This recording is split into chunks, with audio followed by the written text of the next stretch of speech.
video tonight. Just want to show you the proper way to flesh a coyote. So here I've got one that's been skinned and he just came out of my fur drum. Just going to get ready to flesh him here on my beam. First thing is, of course, we'll turn him back so that he's fur side in.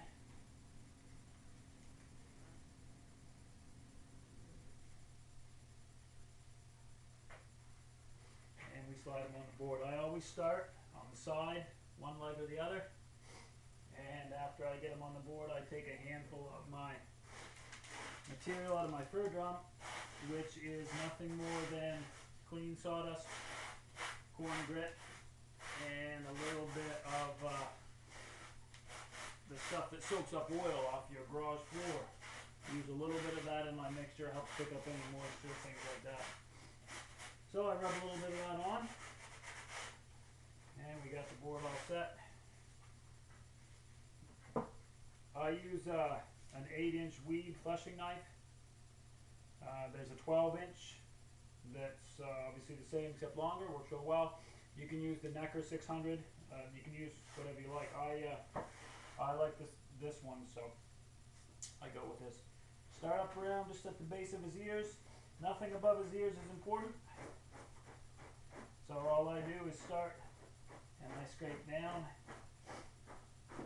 Very much the same or very much similar to doing the raccoon. The only difference is, of course, the size. And you have to be super careful where if your coyote was snared, then you have to be careful with your fleshing tool around the snare line. Right, you can see right here where this one was snared. You have to be careful, otherwise you'll tear a nice hole where the flesh has been weakened around the snare. And the other difference with the raccoon is you can't go anywhere near as far down the pelt. You can get away with turning a raccoon about 3 times and being done fleshing them. With a coyote, you're going to have to scrape a little bit and then turn, just like this. Right, so I do about a 3/4 turn.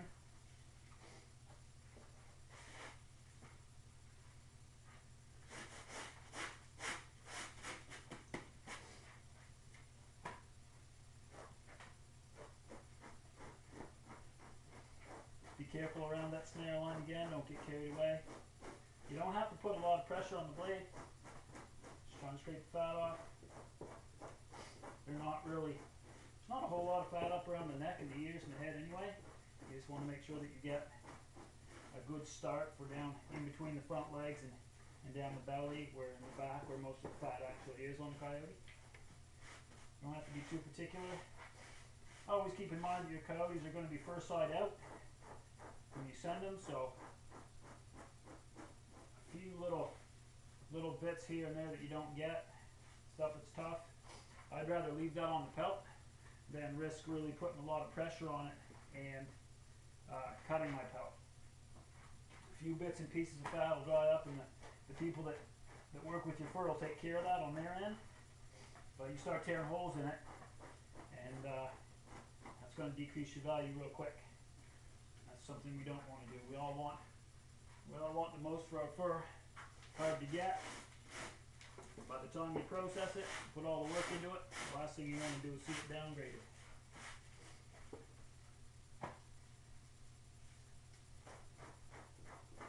So we just work our way down across the snare line. That's really the only spot you got to be super careful. Once you get below that, I will caution you, a lot of people make their own beams or they buy fleshing beams, and they get carried away right here on these round edges. They put a lot of pressure on the edge as they go around, and you can cut. Before you know it, you can cut right into your pelt right there. So try to keep the pressure, if you're going to put any pressure on the blade, try to keep it right here in the center of your board where it rounds up a little bit.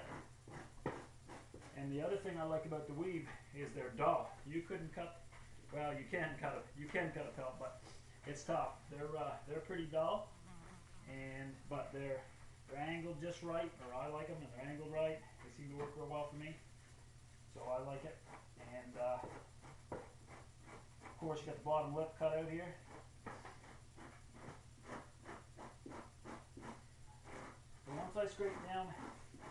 to about the top of the front legs. All I do after that, exact same as I do on a raccoon, I'll pull it up and I'll hook the front leg right into the top of my beam. These legs are going to be on the inside. They're going to be cut off short, so you don't have to worry about fleshing down the leg too much. You just have to worry about making sure you get underneath that front leg so it doesn't rot as it dries. And then you just come right down the belly.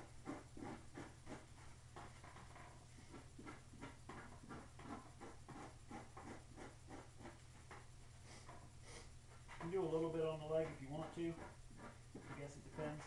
I cut my legs pretty short when I go to put them on the board, so I don't feel the need to really flesh too much of that front leg. I do like to make sure I get in between the front legs. Anywhere that's where your kite will start to taint first, if it's going to taint, before you skinned it, if you didn't get it pelted on time. So make sure you skin in between the front legs pretty well, just to make sure that any fat that may have started to taint gets rid of that.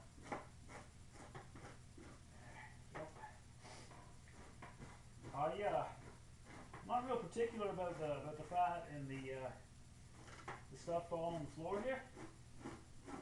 When you mix it with that corn grit and clean sawdust, put that on your pelt, scrape away at it. It keeps it pretty dry and not real greasy to fall on the floor, make a big mess. Raccoons especially can be a big greasy ball of mess at the end, and a little bit of that sawdust on them, and takes care of that. At the end of the day, you can just reach down and basically sweep up the sawdust with your hand, and you've got your shop floor clean back up again. So it's advantageous to have some of that handy. I drum all my fur before I scrape it. Just have a little look at my other video there. There's one on drumming your fur before you flush it. A little something I picked up over the years that has increased the value of my fur quite a little bit. I know a lot of guys don't do it, and they say it makes no difference, but it certainly has made a difference in my fur check over the last little while. It just seems to get any blood or water or hair or anything like that out of the fur before I take it and put it on the board, and before I start flushing it. So it fluffs up the fur. I especially like doing raccoons, because once a raccoon's dry, it stays fur side in, and it's real tough to have too good a presentation. So I like to drum it up and fluff it all up well before I even flush a raccoon. Once you've got the front legs hooked and done, and you're just back to working your way down the belly and the back, you'll find, depending on the size and the width of your board, how far you can go comfortably in one before you have to turn them again. You twist them around. I usually get 4 or 5 inches probably on each one. This is a pretty good sized coyote here, so it's going to take me a bit. But once you have that clear circle, once you have that line that you're flushing around, it's pretty easy. It all pulls together, doesn't break up and cause you a lot of grief. So pretty straightforward stuff. Moving down the back. Now that you're into this area where the fur is quite a bit tougher, you can feel free to put as much pressure on the blade as you want. Although not a lot is required, you can, if you get a tricky spot, or he's got a bite or a scar, makes it hard, put some weight on it, takes it right off.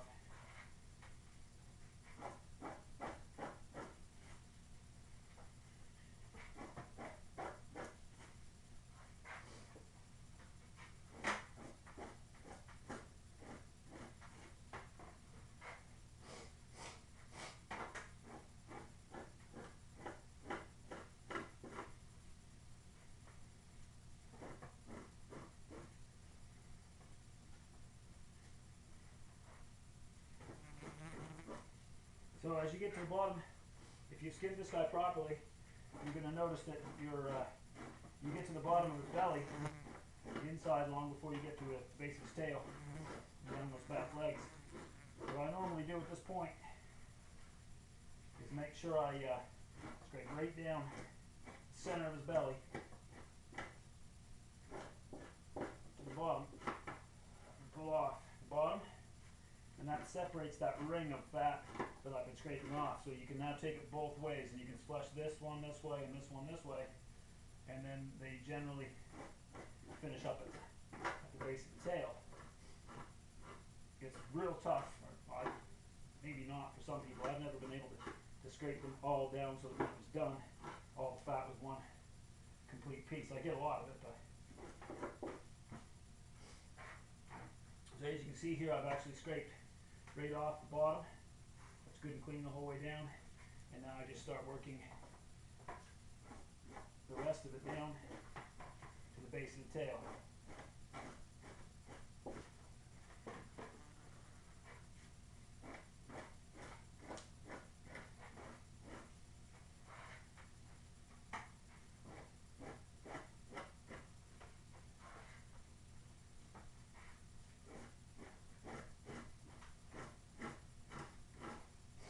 Once you get to the base of the tail, you got the back legs to deal with. They're usually not a big problem. There's not a lot of fat on those. If you've caught your coyote in a leg trap, if that's legal where you are, caught them in a leg trap by the back leg, sometimes there can be some swelling and such like that you'll want to get off some blood, but for the most part, the back leg is pretty simple. When I get to about here, if there's nothing else that I'm looking at, I'll just cut that row of fat right there, and then you're good.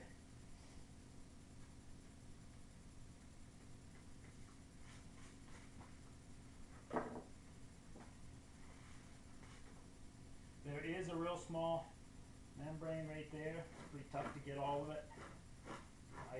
I certainly don't go down the back leg. Go up the base of the tail here on both sides.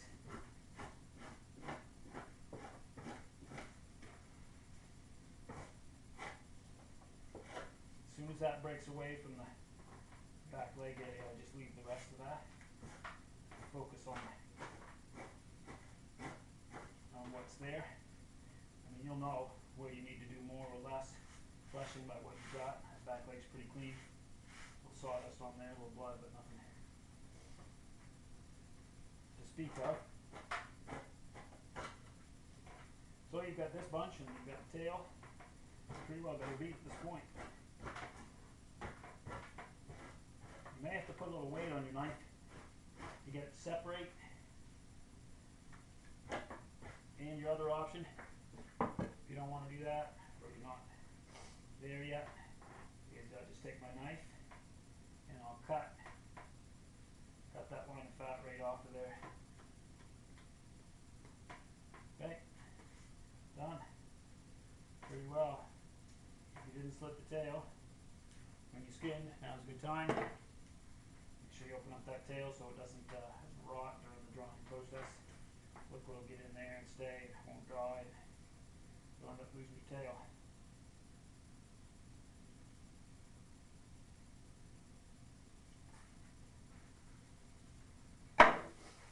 Okay, once the tail's split, or once I split the tail down that way, not usually any fat or anything in there, but I give it one more little check, pick up any loose bits and pieces.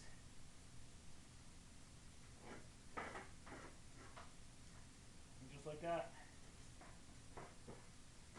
pretty well done.